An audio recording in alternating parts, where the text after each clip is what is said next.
lever jusqu'à ce rocher-là, il doit le porter jusqu'au sommet d'une montagne. Mais malheureusement, cette tâche, Sisyphe, il est condamné à la faire régulièrement, pour ne pas dire chaque jour, et à chaque fois, puisque le rocher Hada, qui est là, quand il arrivera jusqu'au sommet de la montagne, ben le rocher retombe ou la revient, il dégringole, comme on dit, il dégringole, il revient au début de son mouvement, et aller jusqu'en bas de la montagne. Et Sisyphe, à chaque fois, il est condamné à faire la même manœuvre éternellement, puisque le rocher il n'arrivera jamais à stabiliser le rocher au plus haut de la montagne, et c'est ça le sort qui lui a été, le châtiment qui lui a été réservé par les dieux.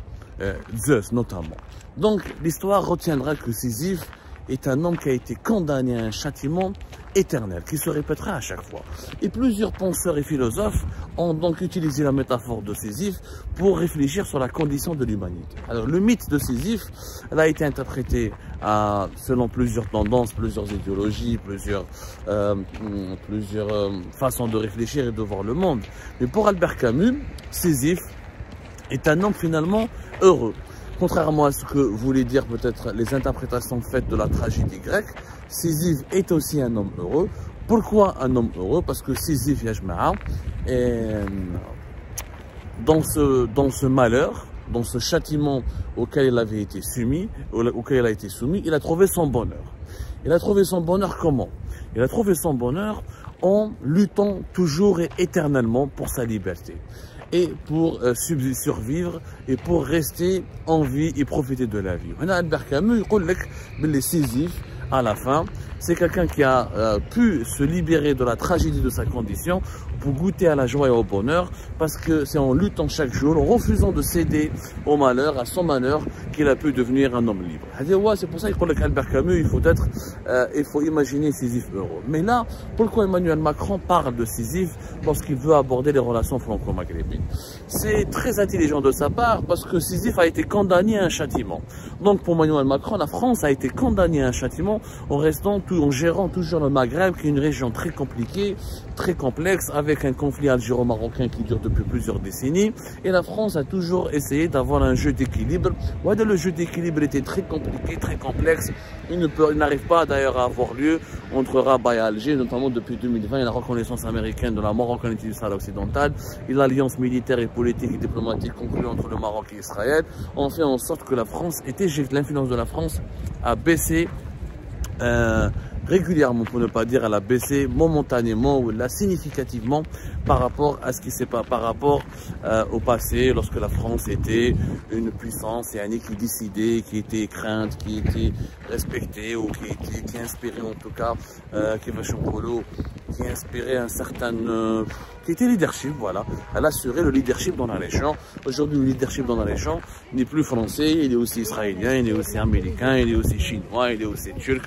Et le jeu d'équilibre entre Alger et Rabat pour Paris, vraiment, il devient très compliqué. Rabat qui veut imposer à la France de reconnaître la marocanité du Sahara occidental, sinon la collaboration maroco-française ne pourrait plus avoir lieu, ne pourrait plus être harmonieuse. L'Algérie qui veut imposer à la France de se montrer, de ne jamais reconnaître la marocanité du Sahara occidental et de dénoncer et de... Voilà, dans mon entourage, il y a des chiens.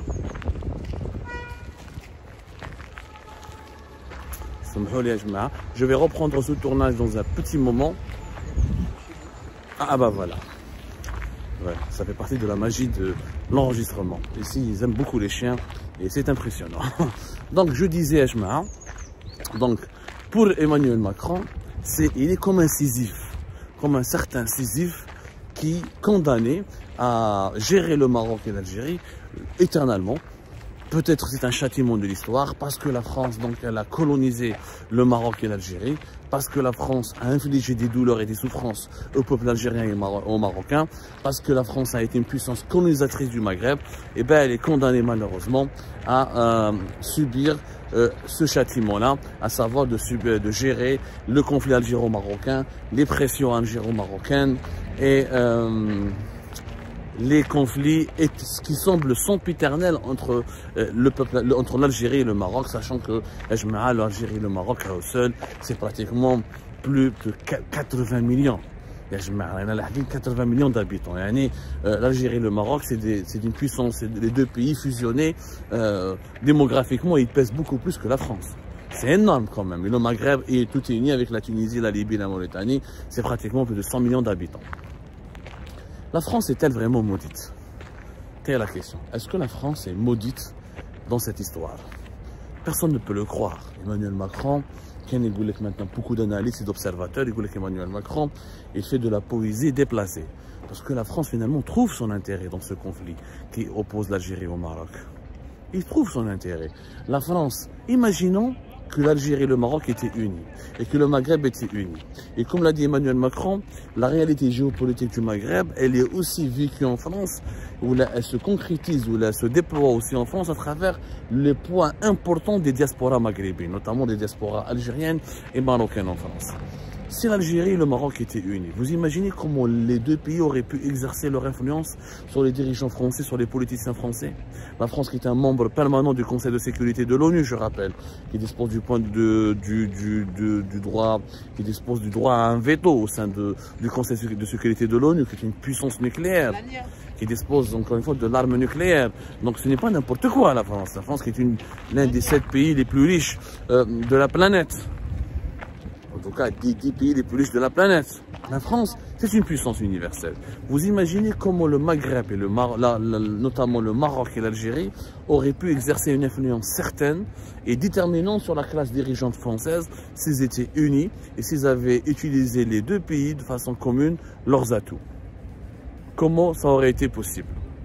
Comment ça aurait pu être salutaire pour le Maghreb, notamment pour l'Algérie et le Maroc? Mais malheureusement, au lieu de cela, les divisions algéro-marocaines, les conflits éternels autour du Sahara occidental, la violence des diatribes et des polémiques médiatiques font en sorte que pour la France, le Maghreb devient une crèche qu'il faut gérer. Des enfants gâtés, des enfants turbulents que maman Paris, que à Paris, ou là que je sais pas quoi, que la diplomatie française et les politiciens français doivent gérer en permanence, éduquer, doivent surveiller et pour éviter les écarts et les dérives.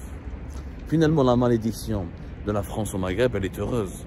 Parce que quand Emmanuel Macron, dans la présentation de sa stratégie africaine, la France défend d'abord ses intérêts.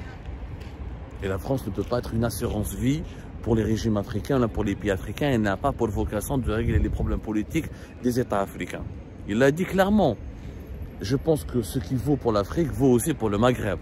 La France n'est pas là pour réconcilier les Algériens avec les Marocains, elle n'est pas là pour aider l'Algérie à régler ses problèmes internes, on n'est pas là pour aider le Maroc à dépasser ou à surmonter ses problèmes internes, mais elle est là pour essayer de protéger ses intérêts. Elle est là pour protéger en permanence ses intérêts. Ses intérêts sont quoi? Sont d'abord le rayonnement, son rayonnement économique, les marchés de ses entreprises, les relations, la lutte contre l'immigration, les différents dossiers économiques et politiques et sécuritaires. La lutte contre le terrorisme et contre l'insécurité dans la région. Donc la malédiction dont parlait Emmanuel Macron, c'est une malédiction heureuse.